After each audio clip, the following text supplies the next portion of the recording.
these centers, but we will be ready for all eventualities.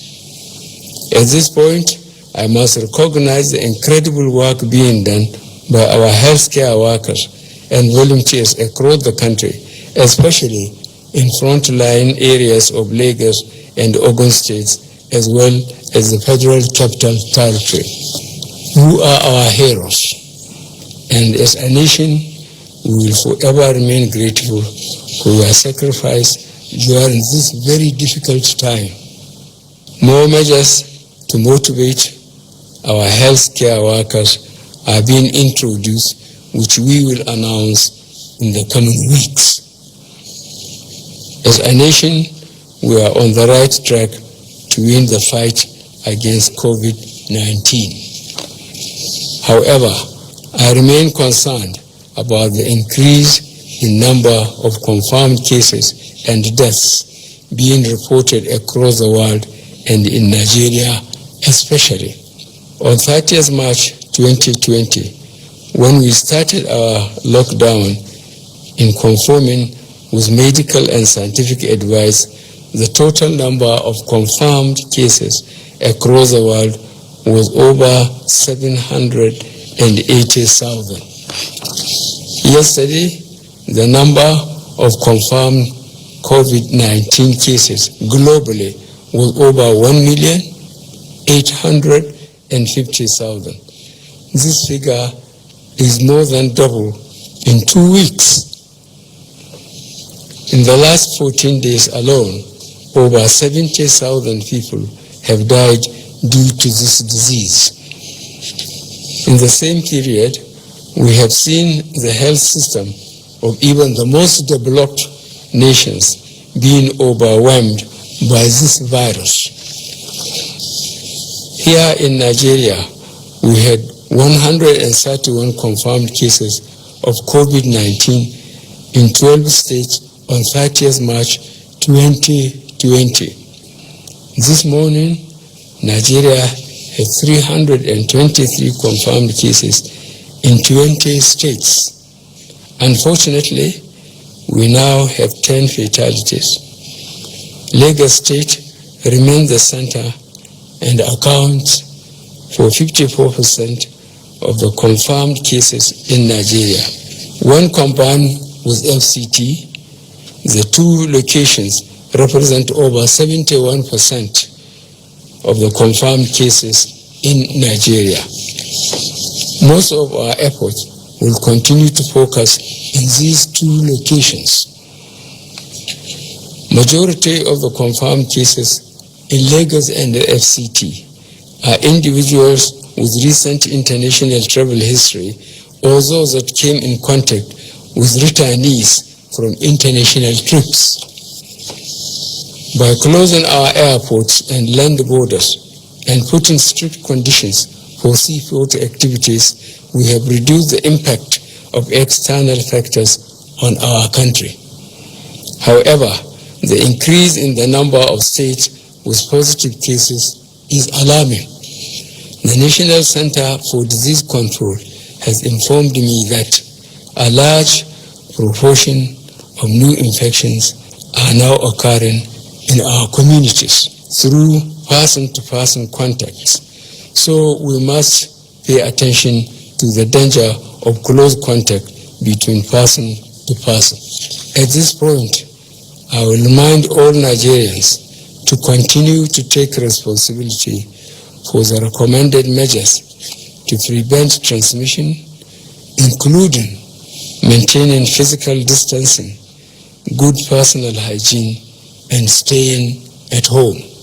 In addition, I have signed the quarantine order in this regard and additional regulations to provide clarity in respect of the control measures for the COVID-19 pandemic, which will be released soon.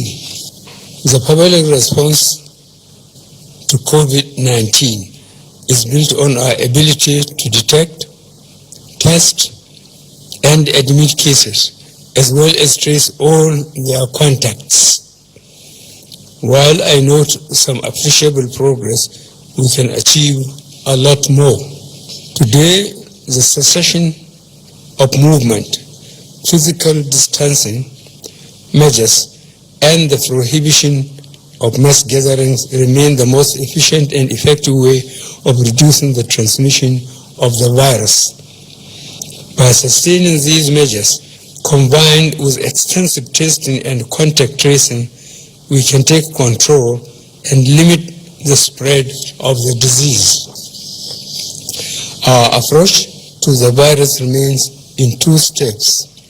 First, to protect the lives of our fellow Nigerians and residents living here, and second, to preserve the livelihoods of workers and business owners. With this in mind, and having carefully considered the briefings and report from the Presidential Task Force and the various options offered, it has become necessary to extend the current restriction of movement in Lagos and Ogun states, as well as the FCT, for another 14 days, effective from 11:59 p.m. on Monday, 13th of April 2020. I am therefore once again asking you all to work with government in this fight. This is not a joke. It is a matter of life and death. Mosques in Mecca and Medina have been closed. The Pope celebrated Mass on an empty St. Peter's Square. The famous Notre Dame Cathedral in Paris held Easter Mass with less than 10 people. India, Italy, and France are in complete lockdown. Other countries are in the process of following suit. We cannot be lax. The previously issued guidelines on exempted services shall remain. This is a difficult decision to take, but I am convinced that this is the right decision. The evidence is clear. The repercussions of any premature end to the lockdown action is unimaginable. We must not lose the gains achieved thus far. We must not allow a rapid increase in community transmission. We must endure a little longer. I will therefore take this opportunity to urge you all to notify the relevant authorities if you or your loved ones develop any symptoms.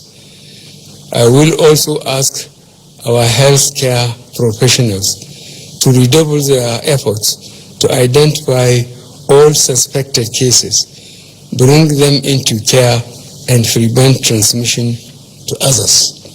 No country can afford the full impact of a sustained restriction of movement on its economy.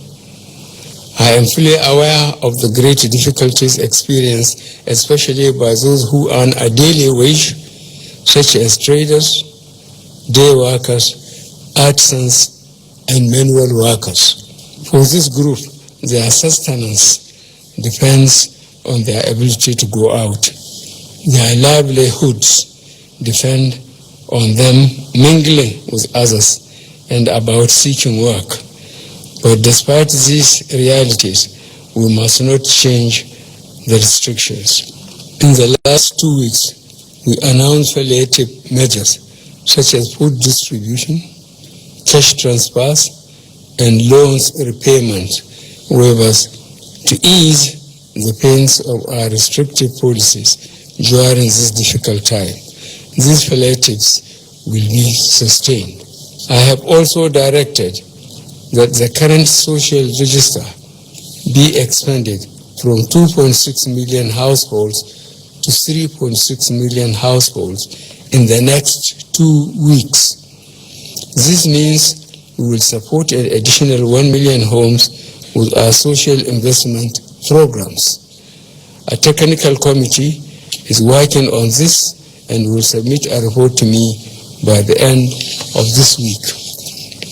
The security agencies have risen to the challenges posed by this unprecedented situation with gallantry, and I commend them.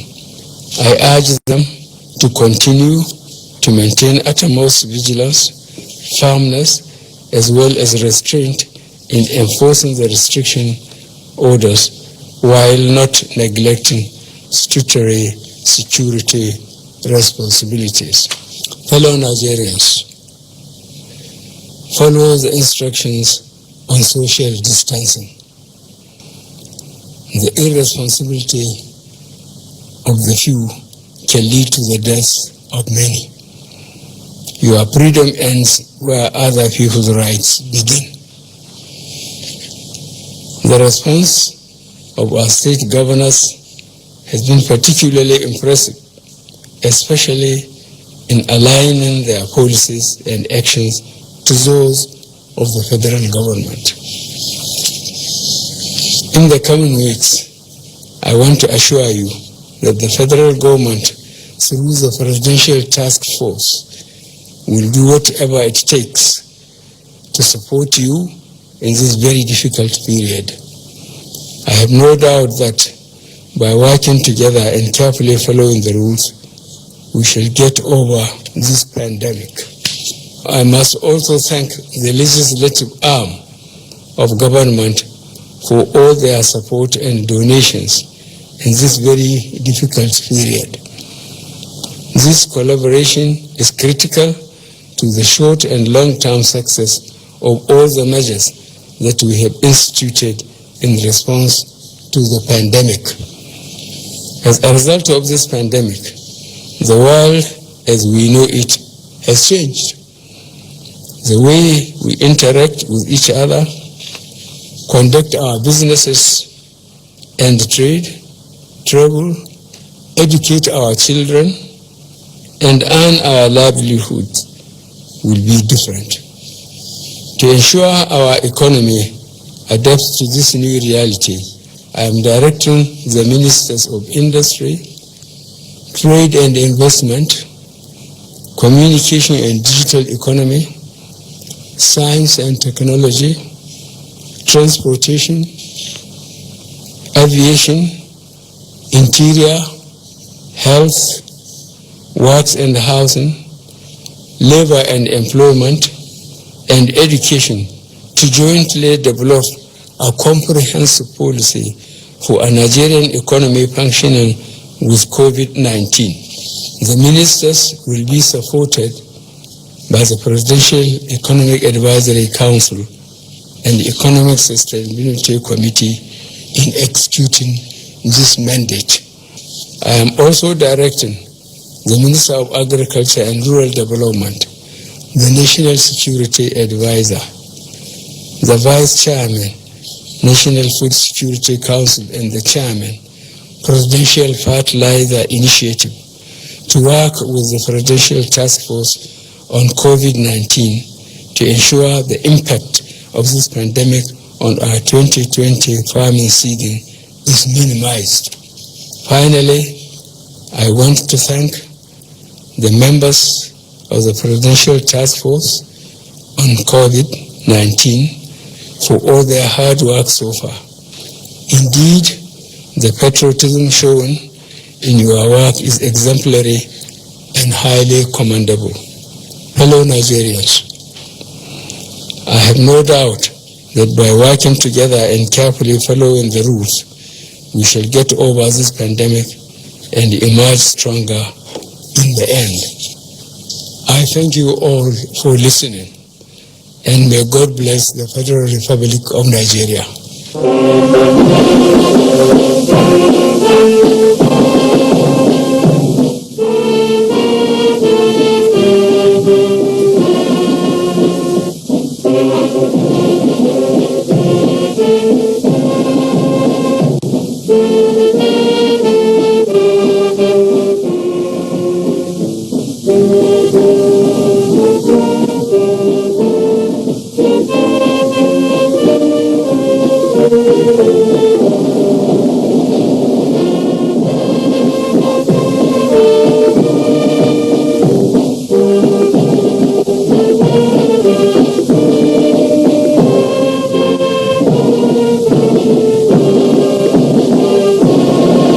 the means.